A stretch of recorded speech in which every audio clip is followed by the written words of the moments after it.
Okay, I'm going to show you the basics of sketch style. This is the basics. So you want to take your miniature and you want to base them. Well, at least that's how I do it. I base them before I prime them. So base it. Check. So put that there. Prime it. Gray. Light gray, dark gray, whatever gray. This is gray. I know it looks kind of white because there's a light source like right here. Okay, so got your miniature together, primed it gray. Dark wash on top of your gray. Check, check. Okay. After you do those steps, you want to dry brush. You want to dry brush the base gray, which if you primed it, you will use just a gray that you have, and you will dry brush the whole miniature gray. You don't have to worry about under the arms or, under the butt, places it's not going to get light. You don't have to worry about that. So you did that. So you started from here. Now you're at that. So to do sketch style, all you have to do next is add paint. This is just a glaze on top of this.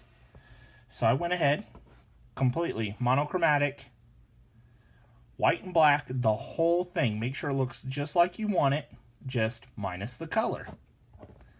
Then you're going to take your paint.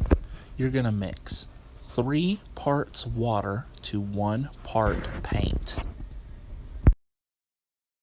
Now if you're using ink, you're going to have to thin your ink down a little, and all you're going to do is you're going to brush it over the top of the gray. So whatever color, like I did purple for this, blue for pieces of metal, and then I also did the orange right there, and orange on the back, and then all his cloth is purple. And this is an easy way how to paint a lot of miniatures quickly, because all you have to do basically is put 1, maybe 2 coats of paint to cover these. Sometimes if you get it too thin, you have to do multiple coats. Now remember, since you're thinned down, since you thinned down your paint so much, you do not want it to pool, okay? That maneuver was your wash. You know how to do a wash. You apply the wash. You let it pool up a little bit here and there. But here, you're just going to glaze over it. So you're taking the super duper thin watery paint, and you're just going to go over the top. And you'll get that. Because basically, it's just this with a little bit of paint. Thank you. Hope to catch you in the next video. Peace out.